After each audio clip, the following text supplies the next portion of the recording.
পনিরের তো আমরা নানা ধরনের রেসিপি খাই। চিলি পনির তার থেকে একটু আলাদা ধরনের মুখরোচক সুস্বাদু একটি রেসিপি। মাঝে মাঝে আমাদের মাছ মাংস ডিমের বাইরে একটু আলাদা রকমের রেসিপি খেতে ইচ্ছে করে। তাই আজকে আমি এই সব কিছু থেকে আলাদা পনিরের রেসিপি করব। চিলি পনির রেসিপি।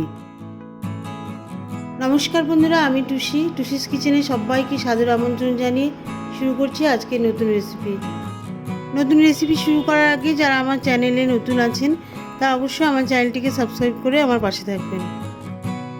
তাহলে চলুন এবারে শুরু করে দিই আজকের রেসিপি। এখানে 400 গ্রাম পনির আছে। পনিরগুলোকে ছোট ছোট টুকরো করে কেটে নিয়েছি, তবে আপনারা চাইলে এর থেকে বড় সাইজে টুকরো করে কাটতে পারেন। পনিরের মধ্যে প্রথমে দিয়ে দিচ্ছি সামান্য পরিমাণ লবণ আর হাফ চা চামচ মতন গোলমরিচ গুঁড়ো। খুব আস্তে আস্তে পনিরগুলোকে হালকা করে মেখে নিতে হবে। বেশি জোরে চাপলে পনিরগুলো কিন্তু ভেঙে যেতে পারে।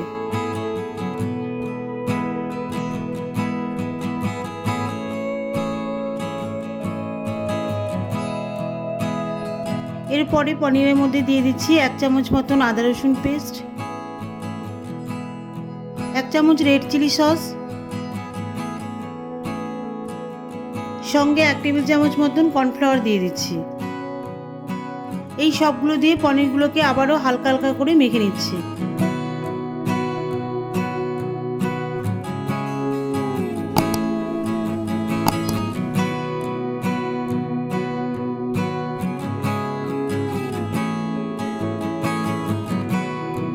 দুটো মাঝারি সাইজের ক্যাপসিকাম নিয়েছি।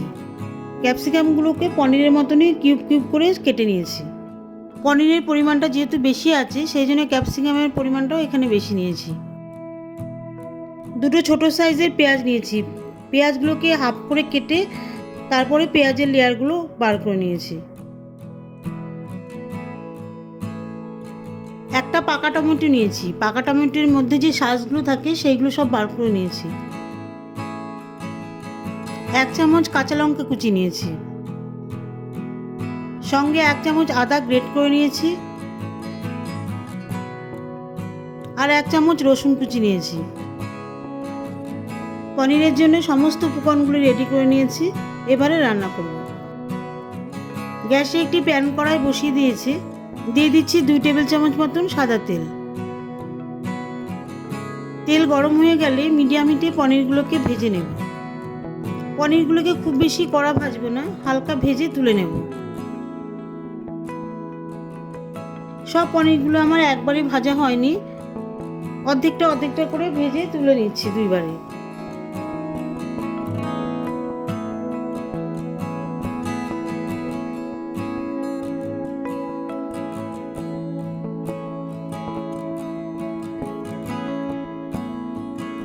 ভাজা পনিরগুলি তুলে নেওয়ার পরেই আরও 1 টেবিল চামচ তেল অ্যাড করছি।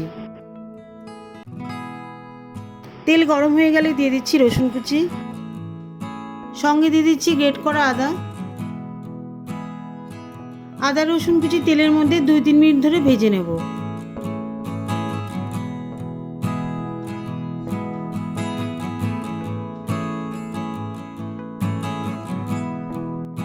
আদা রসুনের খুব সুন্দর যখন একটা ফ্লেভার আসবে সেই সময় দিয়ে দিতে হবে কাঁচা লঙ্কা কুচি। কাঁচা লঙ্কা কুচি দিয়ে দেওয়ার পরে আবারও 1 মিনিট ধরে তেলের মধ্যে নাড়িয়ে নেব, যাতে কাঁচা লঙ্কার মধ্যে যে কাঁচা ভাব থাকে সেটা চলে যায়। এরপর দিয়ে দেব ক্যাপসিকাম, সঙ্গে দিয়ে দেব পেঁয়াজের কলি। এই দুটো একসাথে আরও 2-3 মিনিট ধরে তেলের মধ্যে নেড়ে নেব, যাতে ক্যাপসিকাম আর পেঁয়াজটা খানিকটা নরম হয়ে আসে।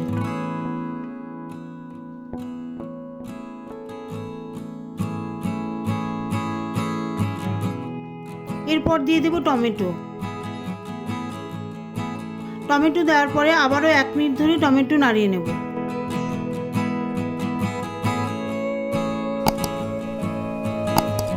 এই সমস্ত কিছু তেলের মধ্যে ভালো করে স্টার ফ্রাই করা হয়ে গেলে একটা করে সস দিয়ে দেব। প্রথমেই দিয়ে দিচ্ছি 1 চামচ মতন ডার্ক সয়া সস, সঙ্গে সামান্য পরিমাণ জল মিশিয়ে দিয়ে দিচ্ছি। 1 মিনিট মতন নাড়িয়ে দিয়ে দিচ্ছি 1 চামচ গ্রিন চিলি সস। 1.5 চামচ মতন রেড চিলি সস,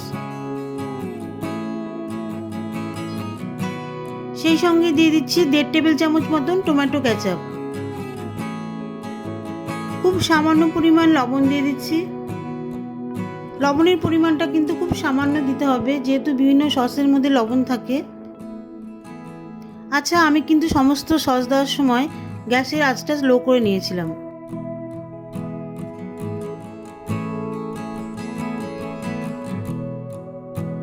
সমস্ত সসগুলি ভালো করে মিশিয়ে দিয়ে গ্যাসের ফ্লেম হাই করে পনির ভাজাগুলি দিয়ে দেব।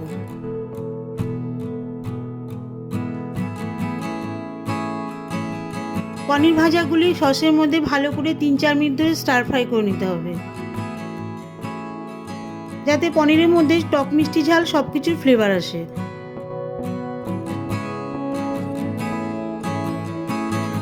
পনিরগুলি ভালো করে স্টার ফ্রাই করা হয়ে গেলে 1 টেবিল চামচ কর্নফ্লাওয়ার জলের মধ্যে মিশিয়ে দিয়ে দিচ্ছি।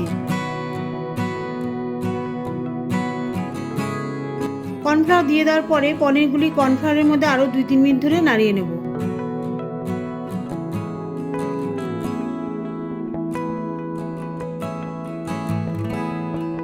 সবশেষে 1 চামচ মতন ভিনিগার দিয়ে দিচ্ছি।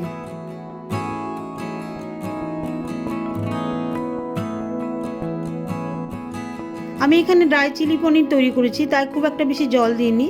যদি গ্রেভি পছন্দ করেন তাহলে সামান্য পরিমাণ জল মেশাতে পারেন।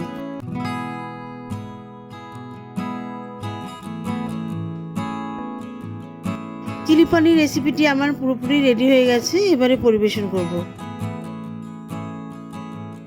এইভাবেই নিজেরা ঘরে তৈরি করে নিতে পারেন রেস্টুরেন্টের মতন চিলি পনির। বিভিন্ন ধরনের গরম গরম রুটি, ফ্রাইড রাইসের সাথে খান, অপূর্ব লাগবে খেতে। যদি রেসিপিটি ভালো লেগে থাকে তাহলে অবশ্যই লাইক, কমেন্ট, সাবস্ক্রাইব করবেন। আর নতুন নতুন রেসিপি নোটিফিকেশনের জন্য নোটিফিকেশন বেল আইকনটা অবশ্যই অল ক্লিক করে রাখবেন। দেখা হবে পরবর্তী ভিডিওতে নতুন কোনো রেসিপি নিয়ে।